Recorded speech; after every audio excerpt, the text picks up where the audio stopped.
only 50 years ago. We're not talking about the dark ages. They were sealed off as coffins. They were living coffins for devalued people. It actually was first chartered 75 years ago. And in the charter, it was described as a school for the education of what they then termed mental defectives. What we now would say probably would be people with intellectual or developmental disabilities.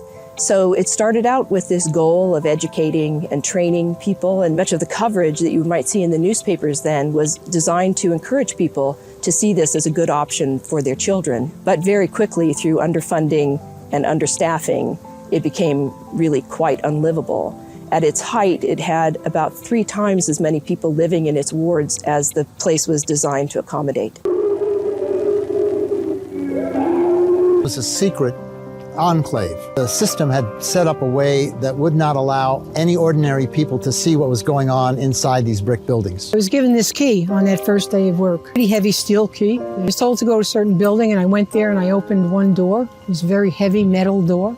Turned the key, opened it, and I walked a couple of steps and I had to open a second door. Directed down to the end of the hall, there was another steel door. It was locked behind 3 steel doors. Pushed the door open, and when I walked in, on the other side of the door were 40 toddlers. And why in God's name were they locked behind 3 steel doors? They just accepted my application and they told me when I would start. Went to building 6, which was my building. The building supervisor opened the door to the day room, and there was the chaos. I have no idea what was inside. The savagery, the squalor, the illness, the infectiousness, the violence was just the norm every day. Had a stink that got into your clothes, into your skin. How unattended is hell on earth. Why would you continue to allow people to share bathrooms with no doors on the stalls when you know 100% of them get hepatitis within 6 months of entering, and when the incidence of intestinal parasites and worms was incredibly high. I would get calls, for example, at the beginning that say to me, somebody's acting out. You need to sign a straitjacket order. You need to sign a Thorazine shot to cool them down. And I didn't understand what was going on here at first. Really, it took me a year to really see and figure out the evil, the relentless cruelty that was built into this system to maintain the status quo. Lack of privacy, and that many of the people were, at that time, because of the budget cuts, there weren't enough changes of clothing to go around, so there was nudity, chaos. Nobody came into these buildings. Not the director of this place. Nobody came into those buildings. They were sealed off as coffins. They were living coffins for devalued people. If you continued to work here, you had to become a little bit impervious. You had to be able to deal with this. I always say that we became a little bit institutionalized because this was such a surreal thing. If I left, who was going to come? I felt I could do something. Maybe I could change what was happening on a daily basis. I am the younger sister, previous resident of Willowbrook, who lived here for 10 years before he died in 1968. He actually became a bit of a family secret. I was told that I didn't visit because I didn't want to go at the age of 3. I believe my mother never went because it was too painful. Doctors, social workers, and the belief at that time was, in a situation like this, your best bet is to drop your child off and they will get cared for and to move on with your life. That is what my parents tried to do. My mother never, ever forgave herself, ever. My brother died on July 4th, 1968.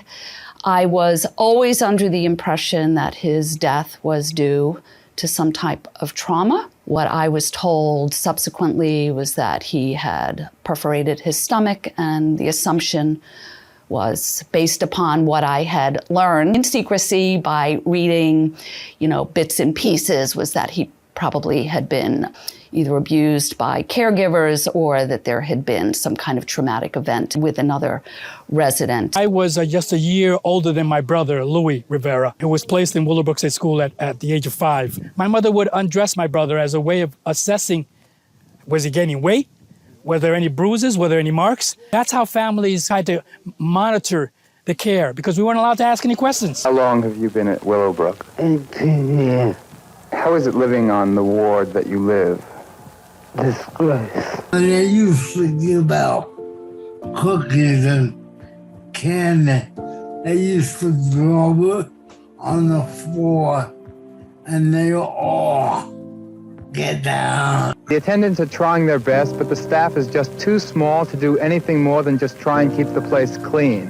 When there's only one person to take care of 30 or 40, nothing good can possibly happen. No rehabilitation, no training, nothing. The little girl was 2 years old, and we never knew where the children slept, who fed them. First visit, I had to cut her hair because it was matted. Our rector sent me a letter.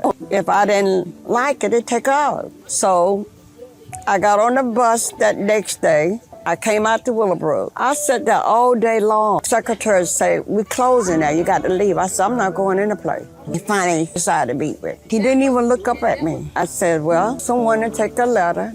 I'll sign it. I'll take her out." I said, "Before I take her out, I'm gonna call the news media." And that's when he asked me, did I want a cup of coffee? The young reporter, Jane Curtin, who went to Willowbrook and actually did a series of articles exposing the conditions. She was joined by Eric Arts, who was a photojournalist who took some powerful photographs of the horrific conditions there. Jane really was the first to really bring public awareness to what was happening at Willowbrook. They contacted me and told me that there was something that I should see, that they thought that I would be able to write about it. I was with people who were taking chances, but there had been no prior exposure, so there were no alarm bells. Nobody really believed it. We were being denounced from pulpits and other politicians not believing us, and they were thinking we were just radicals bad-mouthing an institution that was doing its best. Began to set up seminars for the families in order to understand why they had to get their kids out of here. Parents got involved, they got organized, they got confident. Director, Dr. Jack Hammond, was invited. He was asked to take a public stand against the conditions where there weren't enough clothes, there wasn't enough staff. He refused. He said, "I've been in this business for a long time and it won't work." They ejected him from the meeting at that point. There was a memorandum circulated through the institution saying that no employee was allowed to attend a meeting of the parents' organization. The next Sunday, I did attend, and so did Bill. Then we were promptly given our pink slips. My thoughts was, man, if people just knew, if they just knew about this place and could see it for themselves, nobody would put up with it. That he had just been fired from Willowbrook, and I said, "What's Willowbrook?" It sounded so nice, that lyrical name, the Willowbrook. I thought it was like a country club. That he had just been fired and that the conditions there were so appalling. It was beyond belief how horrible it was, how filthy it was. It's hell on earth. And I saw Willowbrook as something that seared my soul.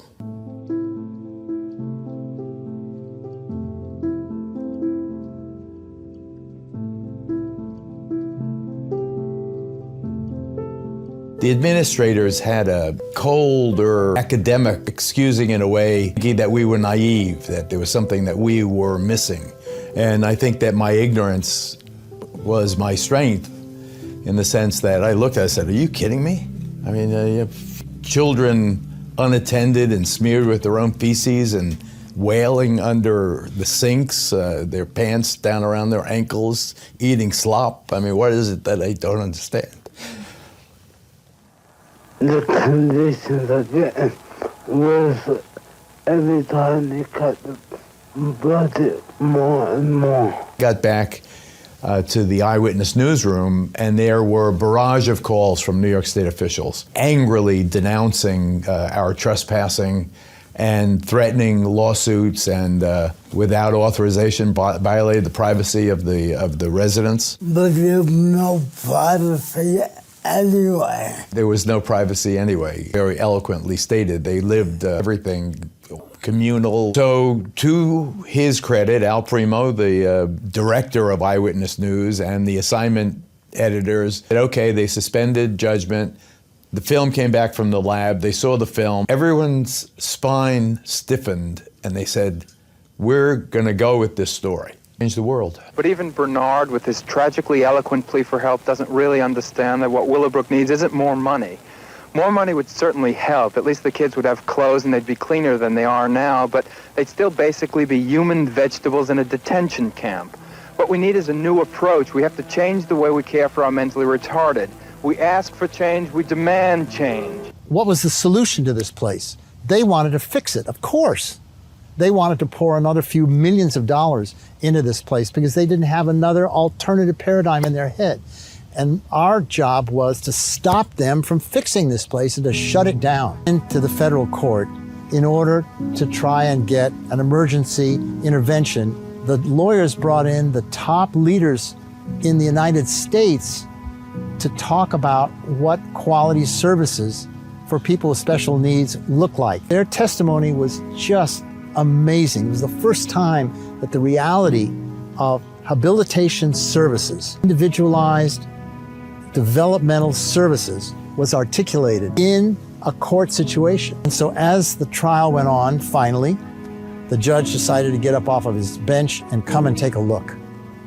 And that closed the deal. Once he saw it, once he walked through it, no matter what they did to clean it up. And they tried to clean it up. Expose really led to major changes in the disability system in this country. Various laws were passed which were designed to protect people with disabilities. In 1975 alone, 3 significant laws were enacted, leading up to the passage of the Civil Rights for Institutionalized Persons Act, which protects the rights of people with disabilities in institutional facilities, followed by the official closure of Willowbrook in 1987.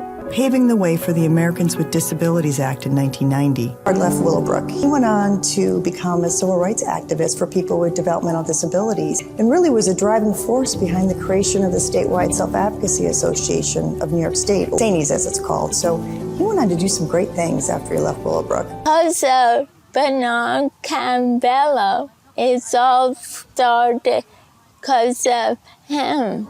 And we're grateful. You know, we got a long way to go. This could go on forever until we change our attitude about people with developmental disabilities. What I saw in my brother was a desire to live, a desire to experience the world as we know it. It was deprived and denied of him by virtue of the institutionalization that he was subject to. Important to remember that there were probably thousands of children who never survived being here, and they need to be remembered too. Cost is a human cost, and being robbed of that potential in one's life is just a tragedy we would never want to see repeated again. There's no way to go ahead without remembering what happened in the past, because it gives us direction. It tells us we have learned this lesson. Those images that we saw in Geraldo Rivera's expose, or in the photographs by Eric Arts that appeared in the Staten Island Advance, the images that make us hurt, that's not that whole person.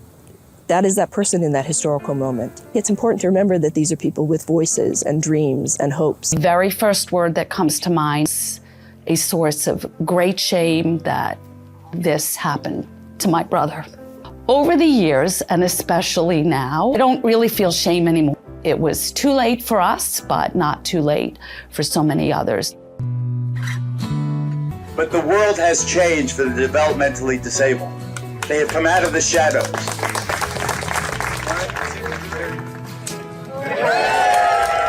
The ribbon cutting today of opening the mile is a formal action of remembering the past to protect the future. Now it's about people walking on this mile, walking on this property, and starting to really critically think and take steps.